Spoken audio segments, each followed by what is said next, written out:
sharing out the broadcast. You know, I appreciate all my replay viewers. This is the Speakeasy podcast, where we talk about the behind the scenes of what it is to be the speaker, the author, the entrepreneur, that journey that people don't really want to talk about. And I know most of you are joining in pretty quickly and pretty hot and heavy because you saw the title of the broadcast. We about to go in today. Listen. There's some things that have been going around and going on in the industry of entrepreneurship, authors, I'll say every industry, podcasting, everything and anything, and that we really have not been truthful about. Let's be real. And mental health has been that cliche topic, that taboo topic that people really don't want to talk about. They don't want to do a deep dive into it. They're kind of scared. Let's be honest. People don't even want to talk about mental health when it comes to their own families. Yeah. That's the real. They don't even want to talk about it in that aspect. So when we think about mental health and entrepreneurship, mental health and being the speaker, mental health and being the author, it's a topic that needs to be discussed because some of you are literally crashing and burning and you don't understand why. But there's some things that need to come about and change. And so you guys know I get excited all the time when I have on a guest, and I have Miss Felita Poole coming on today. Hey, Felita. Hi there, Altavis. Thank you for having me. So I have Felita Poole coming on today, and when I tell you oh my goodness, so her bio is amazing. Just the different places that she's been. I just want to go and like hug on her and say, oh my goodness, that's just like sit. You know how there's some people you meet and you just want to sit at their feet and just let them talk. Like I just want to sit there and let you talk and I not say nothing. But I know that I have to ask questions. So she is an international speaker. Oh my goodness, the content that she talks about. She is the CEO of Restore My Soul. Guys, it's about to go down. So if you haven't done so already, share out the broadcast. Even if you're catching this on the replay, don't forget that we come back all the time in the comments and engage with you and that part. And as you share, don't forget that it still counts with your reactions as well. So we appreciate you. With that being said, Felita, tell them a little bit about yourself. All right. So I am the CEO of Restore My Soul. Women hire me to help them in finding their clarity, their healing, their purpose, and their passion. And together we redesign a life that is full of self-love, new opportunities, and endless possibilities. I know that's right. Yes, indeed. So guys, let's get down and dirty with it. Let's get down and dirty. Mental health and entrepreneurship. So many things to talk about, right? Let's talk about the elephant in the room. Why is it that people are so scared to talk about mental health? Yet it's something that we see. Because we don't want to talk about it, we see it like flourishing in so many different areas negatively. We were getting into business relationships with people that have mental illness, things going on, and we're not paying attention. Or we see CEOs dealing with mental illness. We see those who are in the limelight. We see actors and actresses dealing with mental illness and disease. We see suicide. We see all of these things, but we still don't want to have the conversation. So let's start it off with that. Why is this conversation so taboo? Having served as a mental health therapist for so many years, I can tell you, first of all, that the threat with mental health is the first two letters of mental, which starts with me. Right? And so that becomes the scary part, because mental health is not about your mama, your daddy, your neighbor, your friend, your sister. It starts with you. It starts with how you're thinking, how you're processing things, how you are reacting to things, how you are engaging with people. All that goes back to mental health. But before all of that starts, it all goes back to our lives. It goes back to our backgrounds. It goes back to our childhood. It goes back to the struggles we've had in our lives. It goes back to our obstacles. It goes back to, there was this study, Altavis, I did this training. It was called Circle of Security. And what they proved in this theory was that when that basic relationship with your mother or a loved one is broken at an early age, that circle is not completed. And so in this teaching, they were teaching me and other therapists that we have to help people to complete that circle that's broken so that lives can be complete. And it's interesting because while I was in this training with many, many other therapists that I love, adore, and look up to, I was saying to them, well, my God, that's me, right? Because I was adopted, although I know my mother and my father, I was adopted. So that circle was broken. So the thing about mental health is that it makes you look at yourself. And that's hard to do because if that picture is not good, then we run from that picture and we begin to paint that picture as we want it to be painted, not as it is. And that's why sometimes we have people who have visions of grandeurism. They believe they're all this and a bag of chips, and you're sitting there saying, but you don't do any of that. That's because we've painted that picture because a lot of times we don't want to face how it really is. And all of us are guilty of that at one point or another in our lives, of not looking at the truth, right? We run from how it is until we realize that when you really want to be complete, you really look at where you are. Because I believe, Altavis, that hurting people do hurtful things. So I'll stop there. You didn't have to stop. I was sitting here. I'm like, she better tell it. She better tell a story. She better tell it. And that's the reality of it. I talk about, because of the women that I deal with, a lot of them, the majority, the demographic that I deal with, they have gone through abuse. And there's a mental capacity to abuse that does not go away. It's a mental capacity that you have to literally work through to change the mentality of, what you've been through. And I always tell people, it's like having that box that's all wrapped up with a bow sitting on the mantle. And the box is just sitting there. Nobody wants to talk about it. Nobody wants to talk about why nobody's opened the box or why it's still sitting there. But it's sitting there. And everybody can see it, but nobody wants to discuss what it is. And so I see mental health being in that same category. It's literally that box on the shelf. It has a bow on it and it catches your attention, because when we think about mental health, guess what? We see the things going on. We see where it's taking people. We see them going and becoming the addict, or them dealing with the drug addiction, alcoholism. We see the things that it's doing to people, but we see it and don't want to talk about it. So I definitely agree.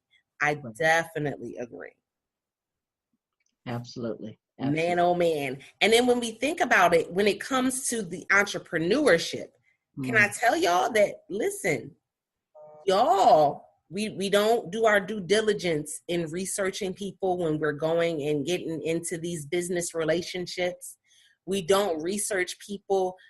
Can I just go a little deeper and say we don't even check on people? I know that while we were in Atlanta for a business intensive, the CEO of Crown Fried Chicken, I think it was it Crown Fried Chicken? Committed suicide at one of his factories. And it was like, I saw that. Yeah. They owned all these different, locations, and it was doing really, but there was something going on, and nobody was the wiser. And so you got to think the same thing when we saw that Robin Williams committed suicide, and everybody's like, but he's the person that makes everybody else happy, right? But who was making him happy? Right. Right. What was going on that he felt as though he couldn't handle it? Right. Right. I think a lot of times, 2 points I want to make. One is that when people are successful, we tend to put them on a pedestal. Rightfully so. That's how society does it. We put them on a pedestal because we need somebody to look up to. We need someone that we can point to and say, they did it, I can do it. But sometimes we forget to come beside that person and say, hey, how are you really doing? Do you need to talk? What's really going on? Everybody needs somebody who will come behind that curtain with them and just allow them just to be who they are and to work through their issues or what have you. Because we all have that. Anybody that says, oh, I'm perfect, they lie. And so when we take that into entrepreneurship, when we take our issues into entrepreneurship, what happens is that we already know we got some issues. Maybe we got issues of dealing with past stuff. We got issues of dealing with abuse. We got issues of dealing with how somebody did us in the past. We got issues of dealing with trust. We take that into entrepreneurship, and then what happens is that we have even more issues because then we don't trust people, right? We don't talk to people right? Because we got issues. The list goes on. We don't do business right because we're bringing our issues in. I remember that for years, there were people who wanted to partner with me in my other companies, and I just made a decision that I was going to go solo because I heard and seen so many ways that people partner with others, and then the companies ended up, in such conflict because you don't know who that partner is. And so I'll say this, when it comes to partnering with someone, the good book says, know who labors among you. And I believe that before you partner with someone and you agree to be that person for that other person, right? That you agree to become one with that person. We're talking entrepreneurship, that you need to know that person. You need to know the good, the bad, and the ugly so that you can make decisions. And you can't just rely on Facebook or social media to see what people are saying, because we all know social media, we all know you don't get all the facts from that. But you need to get the real truth about their finances, about prior things they've done, criminal reports. You need to know, because some of that stuff can block you from applying for certain contracts. And it's better to really get the full picture now before you join arms with that person and find out there's some felonies here. There's some this and that there. So it's important that you understand what's going on with that person. I would even go as far as to say, and I know this is a stretch, but I'm just going to tell you, if I were to get a partner, and I've denied it for many, many years, but I would have to go with them to see another mental health therapist so that I could see for myself what I would be getting into. That person would have to agree first to go in and to have counseling. And I'm not talking about a husband. I'm talking about a business partner, because that's somebody that you're marrying. You're trusting that person to come in. You're gonna marry your finances with that person. You're gonna marry your integrity with that person. You're gonna marry your intellectual property with that person, right? And if you don't know that person, they can break you. And I've seen it done so many times. I've seen people come back to me and say, Felita, you won't believe what happened. Felita, you won't believe what they did. And so before you marry, and I'm talking about entrepreneurs coming together with partners, you need to know who labors among you. You need to be careful. You need to be slow to say, I'll do this with you. Man, I found that out the hard way. Y'all know I'm transparent. I found that out the hard way. And something that, Felita and I were talking about before we hit the broadcast button was that, I am a certified life coach. But something that people don't understand is that not only did I go and get the certification, but I went through the process. And yes, there is a lot that you have to endure to go through to get certified as a life coach. But I took it a step further. And there's training that I do outside of that initial certification. Literally, a lot of you are connecting with coaches and they're telling you, I'm a certified business coach. I'm a certified life coach. Great. So after that certification, what did you do to keep up with it? Right. And as somebody who was going to school for social work, and I know that as a social worker, as a therapist, there's a certain amount of hours that you have to do. Even in the social services field with doing foster care and kinship care, I have to do a certain number of training hours every year in order for me to continue to be certified. Absolutely. What are you doing to continue? It's cute to get it in the beginning because let's be honest, some of y'all got it out the Cracker Jack box and we can tell. Right. One of the oaths that a therapist take is to do no harm. To do no harm. And I think that a lot of times, we get the coaching certifications, but we don't get other things that need to go along with that. Right. And I'm not knocking that certification. I'm not knocking anybody. I'm just saying that part of really working with somebody as a life coach is really being able to understand that person. A curriculum does not necessarily speak to a person. There's so many other theories that one has to understand with dealing with people.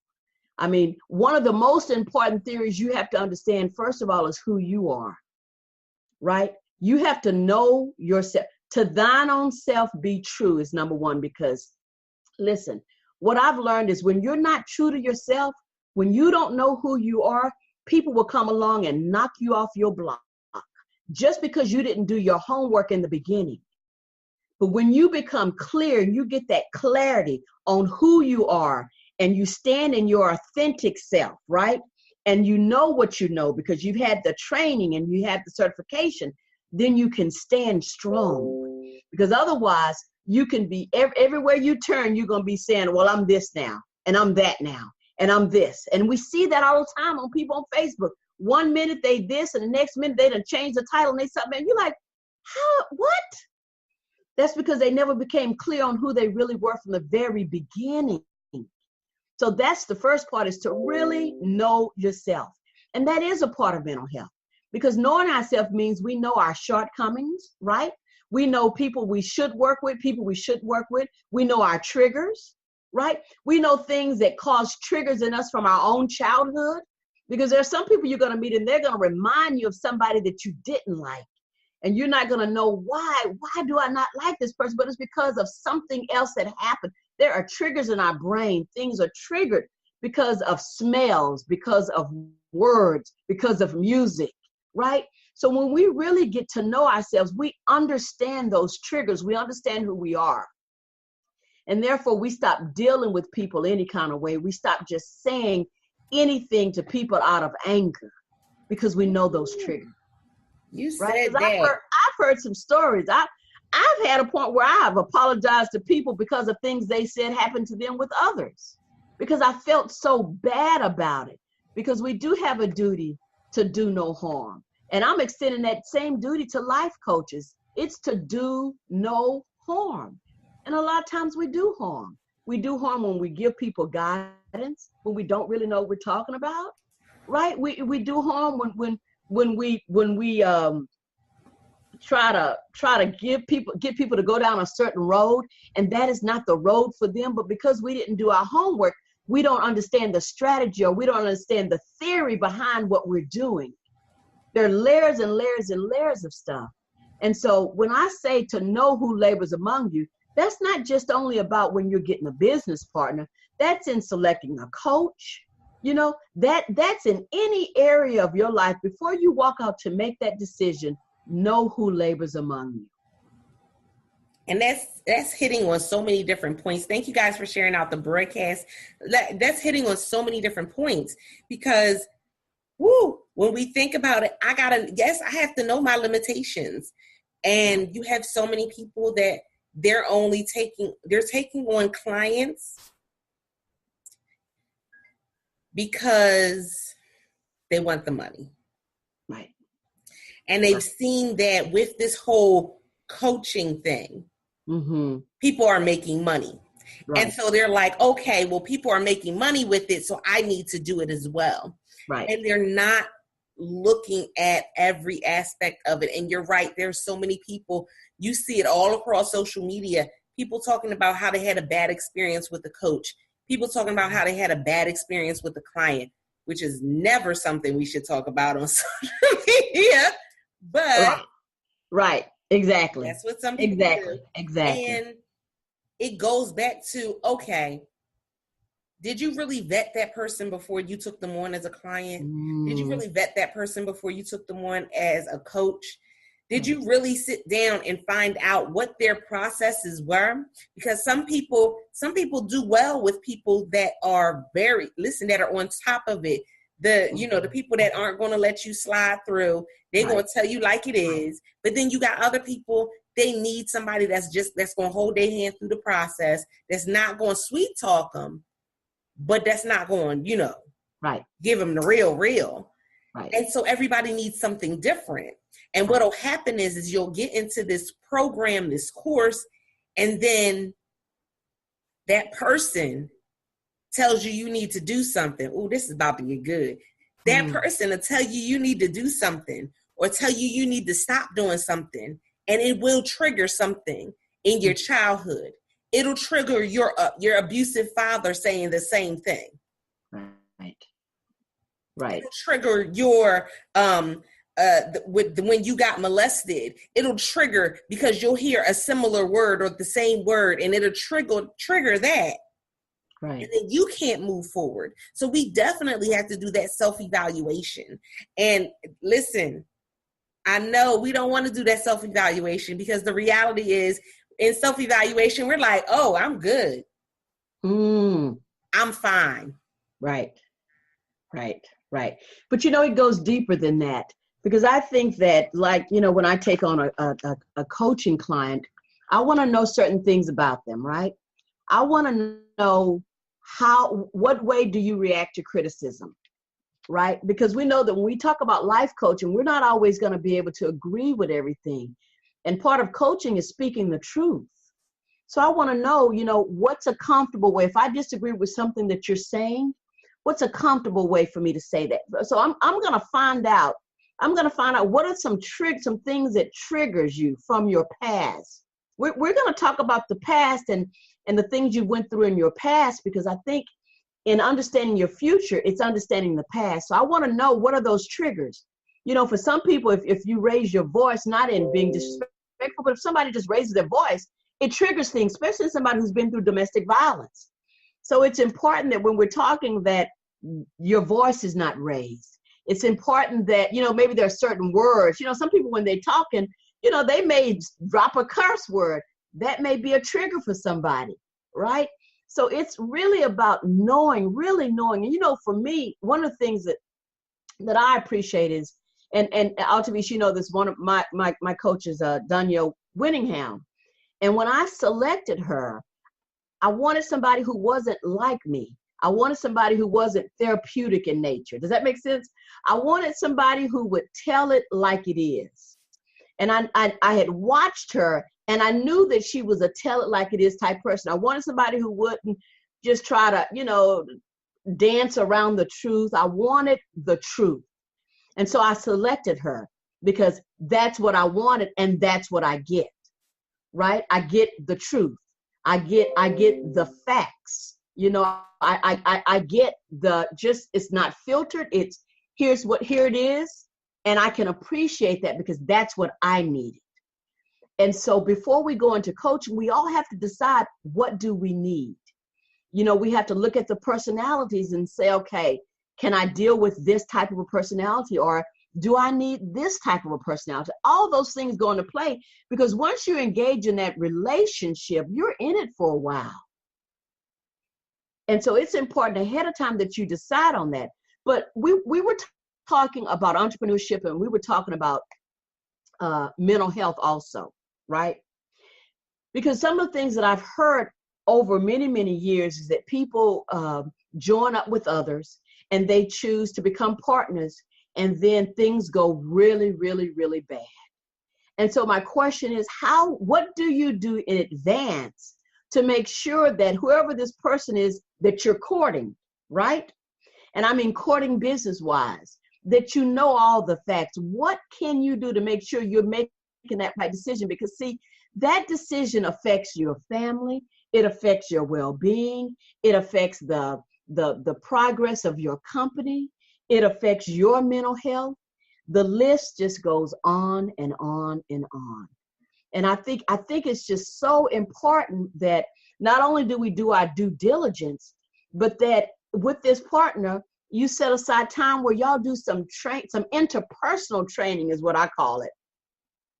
And that is training where you say, here is how I want this handled. You sit down and you should already have your processes written out. If not, you write your processes out, right? We do that. But what we don't do is we don't talk about now the standard we use in completing those processes, right? Like when we talk about customer service, we should define really what is customer service. How do you know that you've met the mark for customer service? How do you measure customer service? All that should be part of that agreement that you make with somebody else, because you may know how to treat a client, right? You may know your standard, but when you marry up with somebody else, their standard may be different. It may be okay for them to cuss somebody out or not deliver. But remember, that's your name too that's out there now. And that's so true. And it takes us right into the next point that this has been the other piece of it, is that in the last few years, we've seen a shift, right? We've seen a shift from everybody wanting to go to a therapist, or no, people don't want to go to a therapist. Let's be real about that. That's another one of those taboo places that people don't want to go. But the shift from therapists wanting to be considered, a counselor or a therapist, and as opposed to now they're life coaches. And so you've seen that shift as well.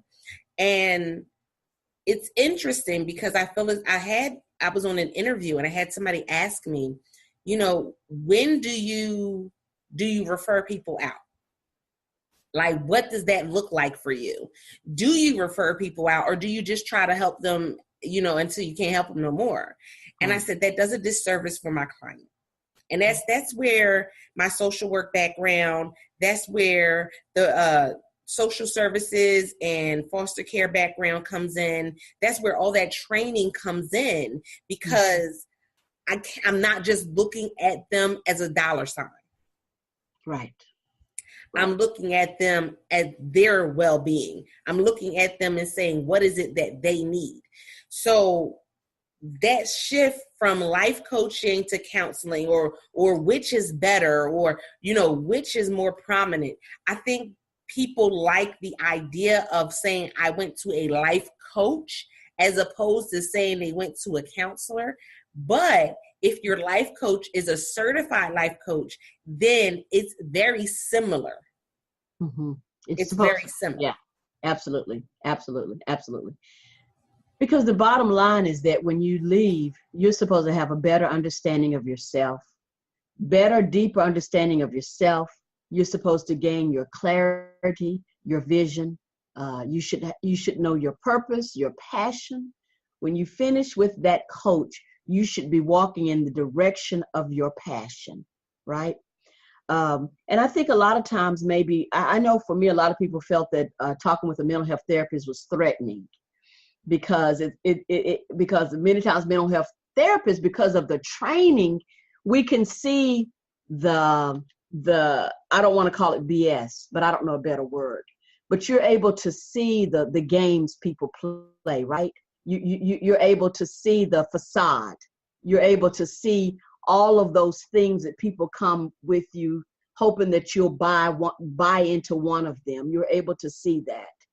And the truth is that when we become really crystal clear on who we are, we don't need a facade, because what we are, this face right here, is good enough to go into any arena.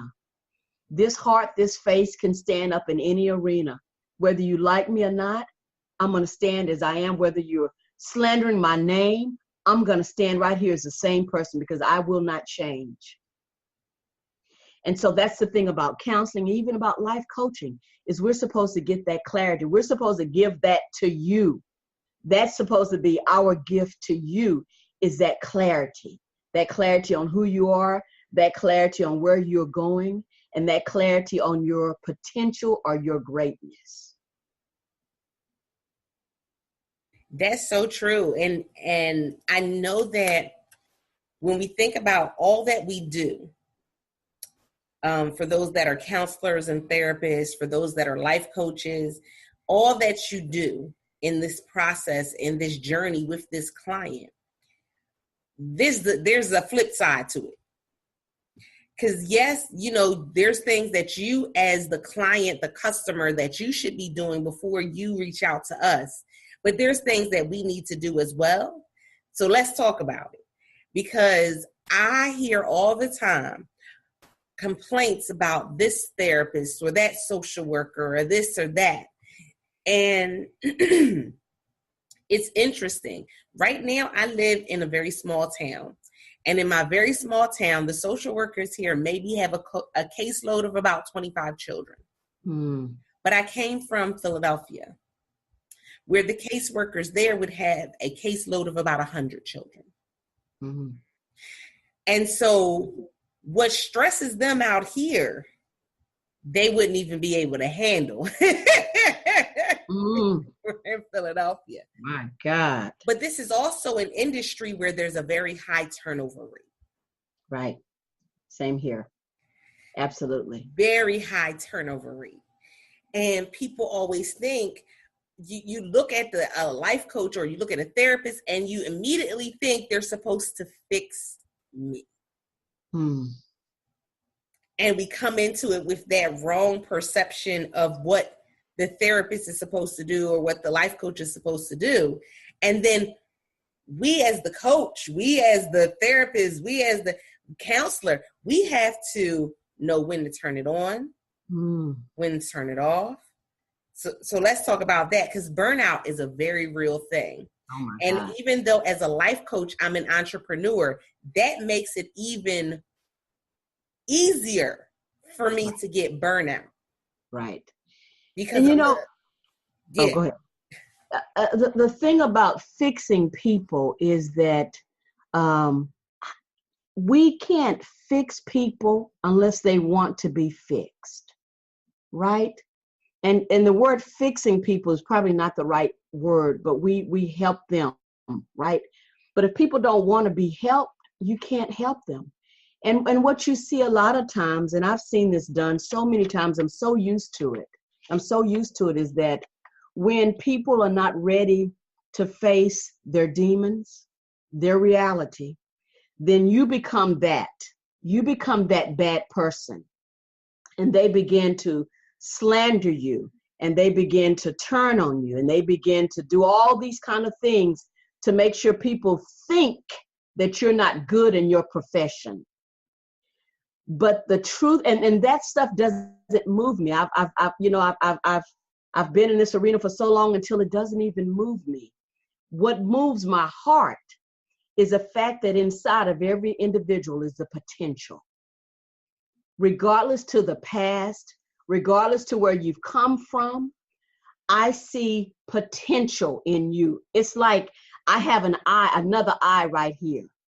And while people are talking and they're laying out their life and where they want to go, I see right here. I can't even explain it, but I see that greatness. Even if they've been through hell and back, I can still see that greatness in them. And I concentrate on that spark of greatness, because in the end, nothing else matters. Everything you've been through was for a reason, but that greatness is, do you want to get to that greatness?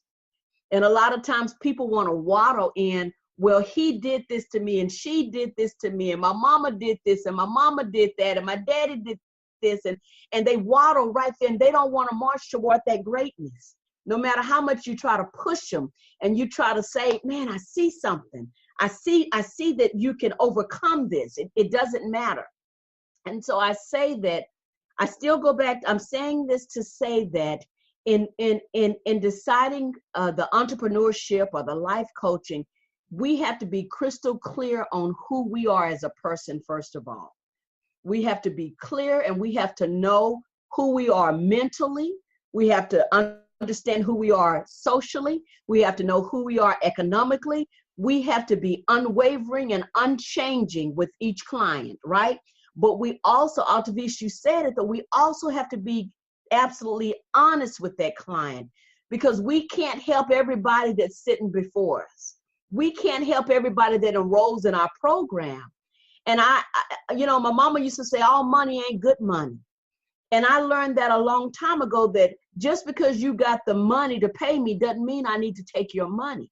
Because you may have the money, but you may not have the attitude that I need to take you where you want to go. You may not have the mentality yet to take you where you want to go. You may need to go back and work with some others. You may, sometimes people might need to go work with a psychiatrist or a psychologist. Sometimes people might need some medication. I'm not being facetious. I'm just telling the truth. Sometimes you need to get stable before you're ready to work with a life coach. And so it's part of our obligation to speak the truth in love. And note, I said in love, right? In love. And sometimes even speaking it in love hurts. But we have an obligation to do no harm. And if we know that person is not going to benefit from our program, then we have an obligation to tell them that, but to make another recommendation to them also. That is so true. And that's the other piece. And it's so funny because in going through the life coaching certification, that was one of the things that was mentioned, is that you should always have people that you can refer people out to. So I have people in my local area that I can refer people out to. I have the numbers for suicide hotline and things of that nature in case I need to hand that off to someone. And so it goes a whole lot deeper than me just being able to have something saying that I did a program and now I'm certified. No, it goes deeper than that, because when I show up, I'm either going to show up at the best or I'm not going to show up at all. Right. That's right.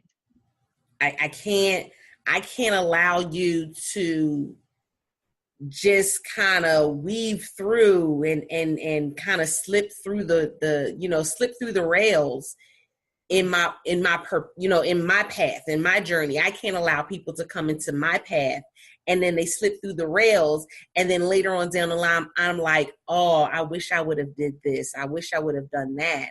And I learned that the hard way. Right. And that also takes us to a whole other, part of it is because as the coach, as the therapist, as the counselor, we have to be able to think more than we speak. Mm. That is a very key element to what we do. And if we don't, we set ourselves up for failure, and we set up our clients and our business for failure. So we have to be those people that think more than we speak. And I was telling Felita, it was interesting because when I was taking my classes, I found out that I could not be a therapist. That was not in the cards for me, because as y'all know, Miss Giggles, I wear everything on my face. Everything, anger, frustration, giggle, all of it is right on my face. And watching in class, a therapy session, and they did 2 sessions, and one was with the person on their meds and one without. And when they were on, it was great. I took my notes and I was excited. And then when the conversation switched to them no longer being on their meds, my face told everything I was thinking. And my face told everything I was thinking. But it allowed me to understand what I could achieve, what I could do. Because I know that I can't be in that environment, or for that particular person, I couldn't be in that environment. It wouldn't have worked out best for that client. Mm-hmm. So I gotta be real, but also I know that I can't snap out when I see you snap out. Right. That's right. Absolutely. And it's hard.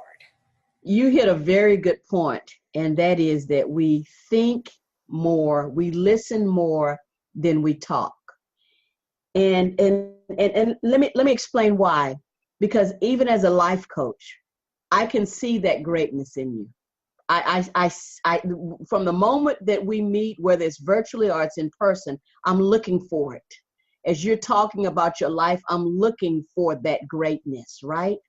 Some people are not able or ready to receive it. So if you're always saying, oh my God, I see you're going to be this, you're going to be that, they'll think you're crazy, right? And so sometimes you just have to listen and you have to hold it for them until they're ready for it. And it's a step-by-step process. You have to take them step by step by step. And a lot of times it's also in how you say to people, hey, one thing that we've got to work on is your attitude. Your attitude is going to stop you from walking into doors. Your attitude, it's all, timing is everything. But when our mental health is messed up, right? And maybe we have triggers, we begin to say things out of timing. We begin to say things that are rude and wrong and that can damage a person. And that's why it's so important, Altavis, that we start out by really knowing who we are as a person. And we get clear on that. I remember some years ago, I was so burnt out as a mental health therapist because I was doing not only therapy for my state as a contract, I was also doing parenting as a contract. I was doing parenting education classes at night. And I just got so absolutely burnout beyond burnout. And it was a time when my husband was very, very ill. And so I chose at that point, I looked at my life and I decided that at that moment I couldn't do it anymore. So I finished with my clients. I explained to my state of Washington, why I was, not going to be contracting with them. And they understood. And then I went on and began to do other things to continue to serve my community. But I think it's important that we have to realize that when we're at a point where we're tired and we're not able to give our best, that we have to be able to say, I'm tired. When someone shows up for me, when I show up for someone else as a life coach, I'm bringing my A game 150%. I'm coming in and I'm coming in hard and I'm speaking the truth, but I'm speaking it in love. And when you leave that session, you're going to leave with things to think about. You're going to leave with homework to do. You're going to leave with sparks of your greatness. You're going to leave with knowing, man, I can really do it. Because that's what life coaching is about. It's about pushing you toward being the great person or doing the great things that you want to do. That is so important. And I think like that hit the nail on the head through and through. It's, we got to know where our boundaries are. We got to set boundaries. We got to set boundaries, clear boundaries. Absolutely. And I think I know for me, in the beginning, I didn't have those clear boundaries. And I suffered because of it. And then when you're dealing with people that have gone through abuse and trauma and so many different things, and you're trying to help them, but you haven't set up those boundaries. Right. Yeah. Mm-hmm. Yeah. And so this is the other part that we talked about, is because it's kind of like when you look at social media and you say, social media gives people a way to have their voice heard. That's a good thing. Social media gives people a way to have their voice heard. That's a horrible thing. Right. Because you look at what some people put out on social media, you look at some of the things that are done. Right. And I'm just like, right. I I don't think that was a good idea. I don't think that was smart to do that. Right. We have a few weeks ago, Logan Paul was in, I want to say it's Japan, where there is suicide forced. And he was live in, going through, he was in the forest, he was live, and they came across a dead body. And immediately, as being someone that has dealt with people with mental illness, as being somebody that's dealt with foster children and social services and just all of that, immediately my mind went to, you shut off the camera. Absolutely. And you get everybody out of there. Absolutely. Absolutely. And it wasn't what he did. And that cost him millions of dollars and sponsorships, and the list goes on. Yeah. And so we do, I know Felita said it earlier, we do have to worry about these people that we're putting on a pedestal and understanding that they don't have this same training. They don't have that. Can we be real? Remember back in it, listen, I'm dating myself just a little bit. Come on. Tell Remember me how old you back are. in the day when they had customer service training? I'm not talking about you working at a job and you learning how to handle the people coming in. I mean, real customer service training. Like, I remember when I was young and they had, that was a thing. Like, you actually sat in a class to learn how to talk to people, how to react and interact and engage with people. You learned those things. Right. That's right. And now we're at a point where it's kind of like anything goes. Mm-hmm. And so then we have situations like that. And what took it to an even more dreadful level was that not only did they stay and laugh and keep recording. Oh, God. But then uploaded the video. So they saw no harm in what they were doing. It was entertainment. Yeah. And I want to say this, I want to take a moment to say this, that first and foremost, if you know someone that is dealing with someone and you even think that they may be suicidal, say something. If you're going through something and you're at the point where you feel as though you have absolutely no other way out, talk to someone. I'm going to come back and I'm going to put the suicide hotline number in the comments. Don't believe that that's your only option. But we need to do better as people. We definitely need to do better. Absolutely. As someone who literally, I know of teenagers that are cutters. That the pain that they're going through, that's their only outlet. Right. Right. It's not easy. But there's people out there that want to help. Yeah. And so I want to say thank you to Felita for all that she has done with being a mental health therapist, because guess what? It's not easy. Right. Right. You don't know who you're going to come in contact with. You don't know what that's going to result in. You don't know which way it's going to go. But you also don't know if you're that person's only way out. Right.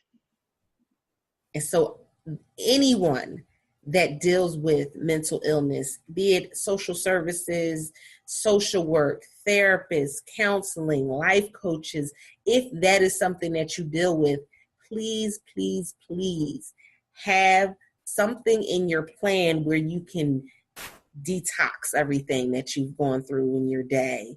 When you get home, if it's taking a detox bath, if it's going home and watching cartoons, have something that you do to take your mind off of it. Absolutely. Absolutely. Absolutely. Because that's the other thing. That's that burnout, is we carry so much that we believe that it's our own. Right. Right. We have a big heart. Mm-hmm. And, you know, especially, I want to give you that suicide prevention number. Yes. Which is 1-800-273-TALK. That's the National Suicide Prevention Lifeline, 1-800-273-TALK. And, you know, as we saw in Florida, some people are saying they didn't have any signs. Others are saying they knew that it was going to happen. I heard one boy in an interview saying they knew it was going to happen. The FBI, did you hear the statement they released, Altavis? The FBI released a statement a couple hours ago saying that they had received a tip and they failed to act on it. And for them to come clean and say, we did receive this tip, we didn't act on it, that's huge. How often do we hear, you know, agencies coming up and saying, I made a mistake? So it's like we have to be that, and this is a little off the subject, but I just want to say this, is that we have to become that community for everybody. We have to become the ears, we have to become the heart. You know, when we see somebody that's kind of out there, you know, we have to be, you know, call it in or do something to try to help. But we can't, one thing we can't do is to walk away, because we are our brothers, our sisters' keeper. Yeah, I think that's been the other thing, is that we're starting to, I guess for the longest time, it's been children don't go through anything. So you too young to go through stress. You too young to want to be suicidal. You're too young to, you know, go through all these things. And the reality is we've been telling them that they're too young instead of listening. Right. Absolutely. So definitely, if you see something, say something. Absolutely. Indeed. So I appreciate you for coming on, Miss Felita. And I know, guys, this has definitely been a completely woo type of episode in some of the things that we've talked about. But mental health is definitely an important topic that needs to be discussed, not only in our homes, not only at our jobs, but in our schools. Right. We're seeing a lot of things going on in our elementary, middle school, high schools, middle schools and high schools more. We're seeing a lot going on college campuses that people don't want to talk about.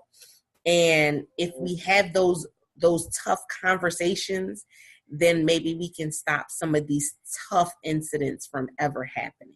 Right. That being said, I want to make sure, Felita, that you tell people how they can reach out to you. And how they, let them know about the book. Wait, that book. She does have a book, y'all. I'm sorry. Well, it's actually coming out. So it's called, Finding My Way Home. And it's about me, actually. And it should be out probably in April. It's taken a while to write it, but it's about me and my journey to find my way back home after having been adopted as a child. And it was a hard book to write, Altavis. I thought I could just rip through it and just write. But the more I wrote, the more I realized that I first need to reach out to some people. So I found myself calling my biological mother and having those conversations with her, and my grandmother, who loves me so much. I found her to be such a source of strength as I write this, because I know I'm not the only one that was adopted and that often wondered, where do I belong? And so that'll be out in April. But in the meantime, we do have parenting. We have a 16 Pathways to Greatness course that's going to start the 1st of March. And that's where people find their clarity, their purpose, their greatness. They can reach out to me with bit.ly/talkwithfelita. or I'm on Facebook, Restore My Soul Today. Same thing with my website is restoremysoultoday.com. Awesome. And then I always ask everyone in the journey, and you just said it, it's difficult when you're writing that story because let's be honest, we don't want to put everything in there. We're kind of like trying to hold back some things. And a lot of times we realize that the things that we're putting in there, it's definitely for someone. So I've been through that process is, You're just kind of like, no, I don't want to tell people that I don't want to tell people that I did that. No. Okay, let's leave that off to the side. Let's cut this part out. But we end up cutting away some important nuggets that people need. That could save somebody else. Mm-hmm. Yes, indeed. And so my last question to you is, in this process, because you are an international speaker, you have been to several different places, including Hungary, Bosnia, Germany, and in all of that traveling, have you ever had any moments? Any moments that you're like, oh, what was I thinking? What did I do? When I first got to Bosnia, I went as an education consultant. And the first day I got there, they explained to me, you got to wear the fatigue, the military outfit. You can't go off the base. And when we pulled in the big convoy, I saw all these children, like, I don't know, 50 or 60 children just waiting, like they were waiting for us to give them something. And some of the service members would give them candy. It was like a Big Mac to them. And I said to myself then, what have I gotten myself into? But I stayed. I did that for 6 months, and it was one of the greatest experiences because I learned, because I was able to leave that base with other service members in a convoy, and I got a chance to see parts of Bosnia and to see the mass graves. And that was an aha moment for me, is just seeing how people from other countries live and their respect for life. So that was probably my biggest aha moment. And of course, the respect, I have nothing but respect for our service members who are willing to always lay down their lives, the way they serve, the integrity they use, I have nothing but respect for them and how they carry themselves in other countries and here as well. So I just learned so much, and I'm so grateful. Wow, that is amazing. You always hear, it's interesting because when you think about the different countries and you're like, people always speak so negatively, or we only see the negative things, right? When we turn on the wonderful news, we only see the negative pieces. So things like that, it's kind of like when you go into it, you're kind of like scared. Very. I can definitely understand that. So I appreciate you for coming on today. And guys, as you know, this is the Speak Easy podcast, where we talk about the behind the scenes of what it is to be the speaker or the author, as well as the entrepreneur. And today's broadcast was all about mental health and entrepreneurship, because there's a lot of it that goes hand in hand and things that we really need to pay a lot more attention to. And so also, with that being said, if you are a speaker or an author and you would love to be on the platform as a guest, bit.ly/speakeasy podcast, all lowercase, is how you can choose a time for you to be on the Speak Easy podcast with me, your host, Altavis Pelzer, the voice coach, not a voice coach, but the voice coach, professional speaker, certified life coach, and Amazon bestselling author. And until next time, guys, I appreciate you and I love you. Don't forget to press it out.